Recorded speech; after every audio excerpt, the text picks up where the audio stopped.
하나님은 온 세상의 주권자 되시며 역사의 모든 멸망과 흥망성쇠를 친히 주관하시는 유일한 분이십니다. 이사야서는 계속해서 이 말씀을 전하고 있습니다.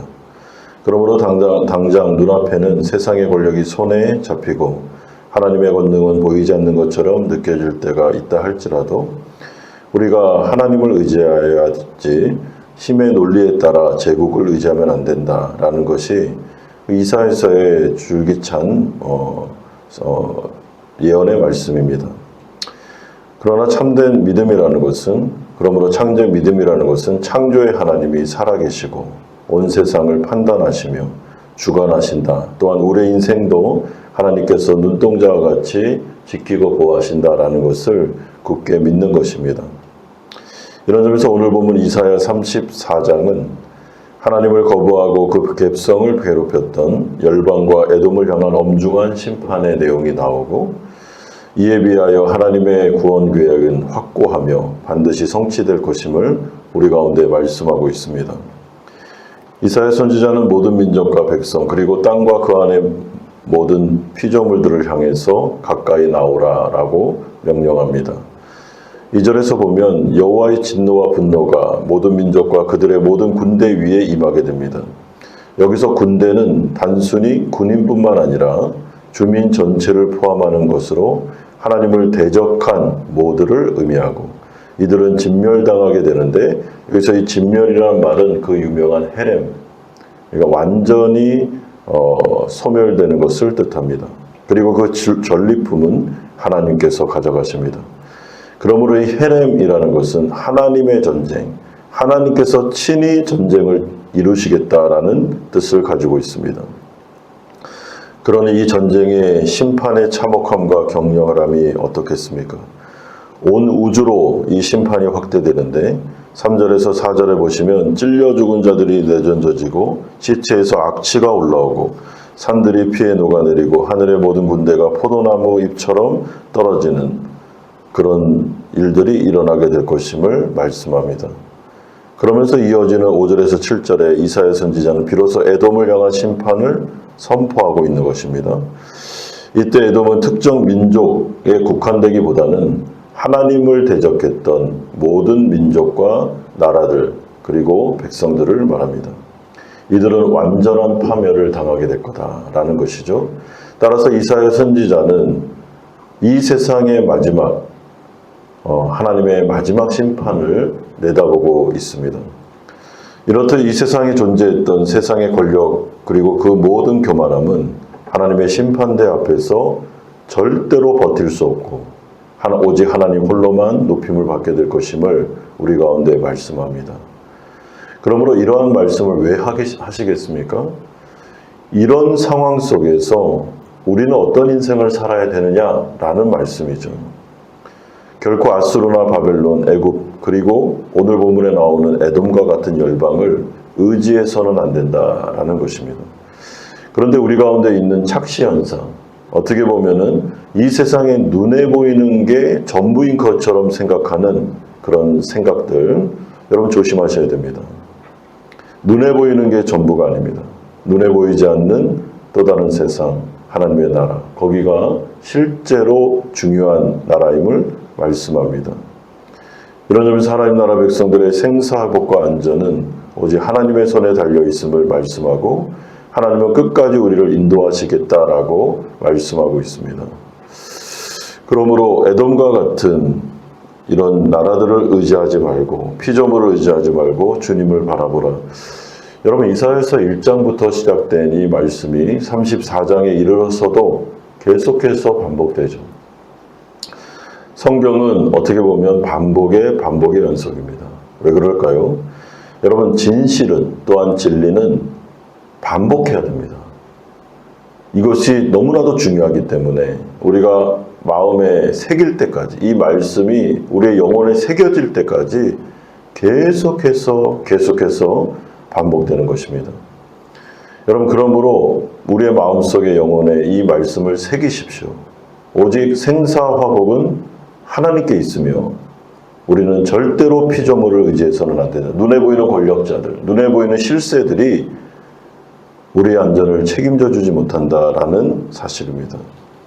그러므로 8절에서 15절은 에돔 땅이 받게 될 구체적인 황폐함과 파멸의 모습을 말씀하는데, 에돔의 멸망은 단순한 파괴가 아니고 자기 백성을 위해 싸우시는 하나님의 정의가 실행되는 날임을 말씀합니다. 따라서 하나님을 거부하고 하나님의 백성을 괴롭혔던 이 열방의 죄악은 절대로 잊혀진 바 되지 않으며 하나님께서 반드시 이들을 심판하실 텐데, 9절에서 10절에 보면 소돔과 고모라가 멸망될 정도로 이들은 영원한 파멸을 얻게 될 것임을 말씀하고 있습니다. 여러분, 이러한 파멸이, 이러한 심판이 어느 정도까지 되는가? 11절에 혼란해 줄 고모의 추라는 아주 중요한 단어들이 나옵니다. 창세기 1장 2절에 온 세상이 고모하여 라는 것처럼 이 세상의 멸망은 이제 완전히 공허한 쪽으로 나아가는 것처럼 될 것임을 우리 가운데 말씀하는 거죠. 따라서 탐욕에 사로잡혀 하나님을 거스른 인간의 마지막은 철저한 죽음과 황폐함 뿐입니다. 또한 교만하여 하나님의 나라 백성들과 교회를 핍박한 결과 역시 무서운 심판밖에는 없는 것입니다. 그러므로 우리가 이 세상을 살아갈 때 여러분, 하나님을 거부하고 하나님의 나라를 바라보지 않았던, 하나님을 우습게 여겼던 인생을 살았던 사람들의 결국을 바라보며 이렇게 살지 말고 반면교사로 삼아 여호와를 경외하고 주님을 바라보는 인생을 살아야 됩니다. 그렇다면 여호와를 경외한다, 여호와를 의지한다라는 것은 무엇일까요? 그럼 마지막 16절에서 17절 굉장히 중요한 말씀인데요. 하나님의 예언과 말씀이 반드시 성취될 것임을 확언하고 있습니다. 이사야 선지자는 백성들에게 여호와의 책을 찾아 읽어보라라고 명령하므로 이 책에 기록된 모든 말씀들, 여호와 입에서 나온 친히 하신 명령과 말씀과 그 예언들은 반드시 취소되지 않으며 성취될 것임을 말씀하므로, 여호와를 경외한다는 것은 여호와의 말씀을 그대로 받아들여 믿는다라는 것임을 우리 가운데 알려주고 있습니다. 여러분, 이것이 바로 기독교에서 말하는 말씀 사상이죠. 구약 성경으로 보면 토라입니다. 토라.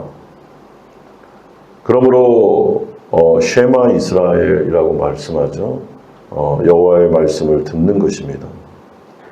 바른 신앙이라는 것은 성경에 기초한 신앙, 이 말씀이 반드시 성취되고 이루어질 것이며 1.1획도 땅에 떨어지지 않을 것이다 라는 것을 믿는 것, 이것이 바로 기독교 신앙의 가장 중요한 사상이 되는 것입니다. 여러분, 타종교는 어떻게 합니까? 자신들의 열정을 통해서 뭔가를 이루어내려고 하죠. 그러나 성경은, 기독교는 계시 중심적이기 때문에 인간에서부터 출발하지 않습니다. 하나님으로부터 출발합니다. 하나님이 위에서부터 주신 계시, 말씀을 통해서 신앙은 이루어지는 것입니다. 그러므로 기독교는 인간이 절대로 만들어낼 수도 없고 정의 내릴 수도 없습니다. 여러분, 인간이 만들어내려고 하고 정의 내리려고 하고 해석하려고 하고 자기 뜻대로 하려고 하는 것이 망령된 행동입니다. 기독교에서는. 예수님 당시에 종교 지도자들이 했던 잘못은 하나님의 율법의 말씀에 뭔가를 더하고 뭔가를 자꾸 빼는 것입니다. 여러분, 그랬다가는 망하는 길로 가는 거예요. 기독교에서 중요한 것은 계시 중심 사상, 성경 중심, 오직 하나님의 말씀이 가라는 데까지 가고 서라는 것때까지 서고 이 말씀에 철저히 복종하는 것, 그것이 바로 여호와를 경외하는 것이며, 그런 자들은 하나님의 심판대 앞에서 영생으로 구원으로 나아가게 될 것임을 말씀합니다.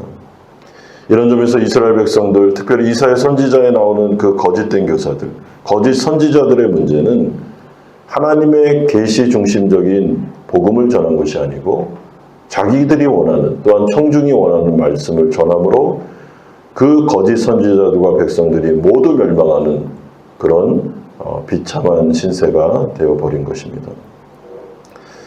그러므로 제가 그 설교를 배울 때 신대원에서 설교를 배울 때 우리 교수님이 아주 중요한 말씀을 하셨는데, 성경이 가라는 데까지 가고 성경이 가지 말라는 데까지는 가지 마라. 멈춰라 라고 말씀하셨습니다. 저는 이 말씀이 굉장히 제 마음속에 각인이 되었습니다. 그러니까 성경 안에서 설교를 하라는 거예요. 절대로 벗어나면 안 된다는, 그거는 설교자의 임무가 아니다 라고 강조하셨습니다. 그리고 성경을 읽어보니까 그 말씀이 맞았어요. 여러분, 설교자가 성경이 가라는 데까지 가지 않고 더 갈 수가 있어요. 그리고 성경이 멈추라고 하는데 멈추지 않을 수가 있다는 것입니다. 자기 말을 하는 거죠. 왜냐하면 자신의 마음속에 있는 욕망과 탐욕을 채우기 위해서 청중을 이용할 수 있다는 말씀입니다. 그러면 그 거짓된 선지자와 그걸 듣고 있는 청중은 같이 망하는 것입니다. 그러니 얼마나 무섭고 얼마나 중요한 일이겠습니까? 여러분, 이런 점에서 설교자들이 얼마나 두렵고 떨림으로 이 말씀을 전해야 되겠습니까? 자신의 영혼과 청중의 영혼을 망칠 수가 있으니 그렇죠. 사랑하는 성도 여러분, 오늘 이 마지막에 이사야 선지자는 16절, 17절을 통하여 하나님의 말씀은 반드시 성취될 거다라는 말씀으로 마감하면서 하나님의 구원 역사가 반드시 이루어질 것임을 우리 가운데 말씀하고 있습니다.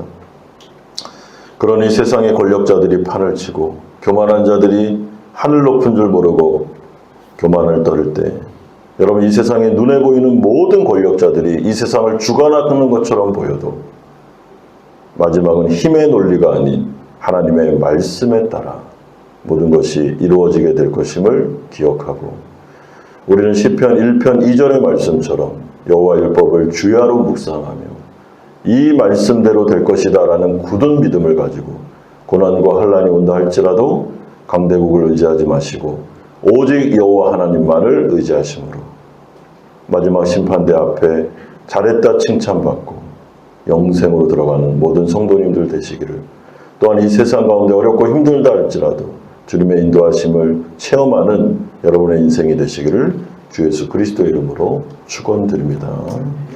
아멘.